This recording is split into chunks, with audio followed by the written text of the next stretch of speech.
Assalamualaikum warahmatullahi wabarakatuh. Innal hamdalillah wa na'udzu billahi min syururi a'malina wa min sayyiatina qurrata a'yunina wala haula wala quwwata illa billah amma ba'du. Puji dan syukur marilah kita panjatkan kepada Allah Subhanahu wa taala, yang mana atas berkat, rahmat, serta karunia-Nya kita masih diberi kesehatan, keselamatan hingga saat ini. Tak lupa sholawat serta salam semoga tercurah limpahkan kepada junjungan kita semua, Habibana wa Nabiyana Muhammad sallallahu alaihi wasallam, kepada keluarganya, para sahabatnya, hingga kita semua selaku umatnya yang insya Allah mendapat syafaat darinya. Amin ya Allah ya Rabbal Alamin. Hadirin wal hadiroh rahimakumullah. Sakit hati buruk untuk kesehatan. Jika tidak dimanage dengan baik, patah hati bikin dada sesak, depresi, bahkan sampai muncul kecemasan yang berkelanjutan. Dada yang tiba-tiba sesak disebut sebagai sindrom patah hati. Sistem saraf di dalam tubuh bakal bereaksi terhadap emosi yang tiba-tiba datang. Patah hati bikin kehilangan motivasi. Akibatnya, sering merasakan depresi yang dilakukan oleh beberapa orang. Sebuah penelitian mengungkapkan kalau rasa sakit secara emosional juga dikenali tubuh sebagai rasa sakit fisik. Ini yang menjelaskan kenapa muncul gejala-gejala sakit kepala, kram, kulit serasa ditusuk-tusuk. Dari yang semula serangan ke otak diterjemahkan oleh tubuh secara rasa sakit fisik.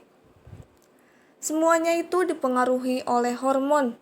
Cinta itu bisa adiktif karena otak kita melepas hormon tertentu ketika kita mulai terikat kepada seorang atau sesuatu. Ketika jatuh cinta, kadar pelepasan dua hormon itu menjadi lebih besar.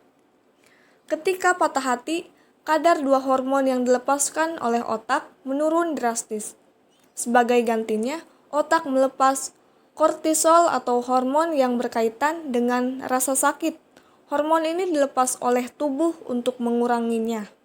Namun, jika berlebihan, yang terjadi adalah kecemasan, pusing, rasa nyeri, dan semua rasa sakit yang berkaitan dengan cedera mental dan fisik sekaligus. Terkadang ada orang yang berbuat salah kepada kita menjadi sakit hati karena perbuatan orang tersebut. Sakit hati adalah bagian dari perasaan buruk. Jika dipendam, dapat menimbulkan dampak negatif hingga sampai upaya berbuat kerusakan. Tidak hanya itu, sakit hati juga bisa memutus tali persaudaraan. Yang lebih parah, sakit hati bisa memicu perkelahian hingga pembunuhan. Karena dampaknya yang begitu merugikan, Rasulullah Shallallahu Alaihi Wasallam mengajarkan kita untuk menghilangkan perasaan sakit hati. Ada beberapa caranya. Yang pertama, membiasakan bermuhasabah atau berintrospeksi diri.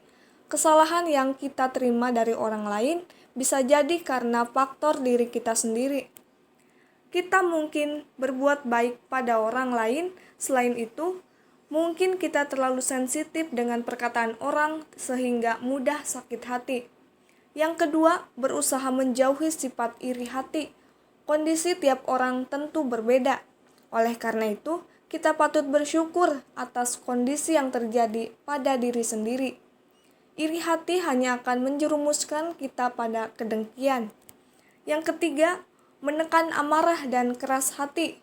Amarah hanya akan membutakan pikiran seseorang. Orang yang bersangkutan akan bertindak tanpa memikirkan dampaknya. Dan yang keempat, meningkatkan sifat pemaaf dalam diri kita. Memaafkan kesalahan orang lain akan menghilangkan dendam. Perasaan sakit hati akan hilang bila kita mau memaafkan orang lain.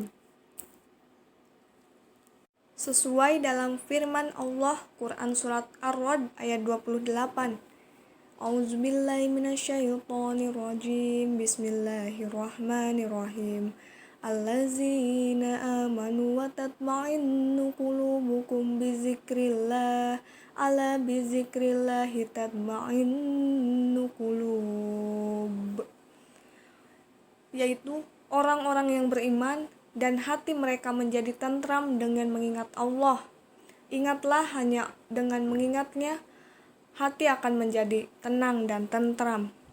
Ayat ini membuat kita mengingat bahwa jika memberi hati sepenuhnya pada Allah, maka hati merasa tenang. Kita harus membuat momen yang berat, mengarahkan lebih dekat pada Allah ketimbang menjauh. Seseorang bisa menyalahkan takdir, padahal hanya Allah yang benar-benar memahami manusia. Hadirin wal hadiroh rahimakumullah. Mungkin hanya itu yang bisa saya sampaikan dalam kesempatan kali ini. Kurang lebihnya mohon maaf yang sebesar-besarnya. Semoga bermanfaat untuk kita semua. Wabillahi taufiq wal hidayah. Wassalamualaikum warahmatullahi wabarakatuh.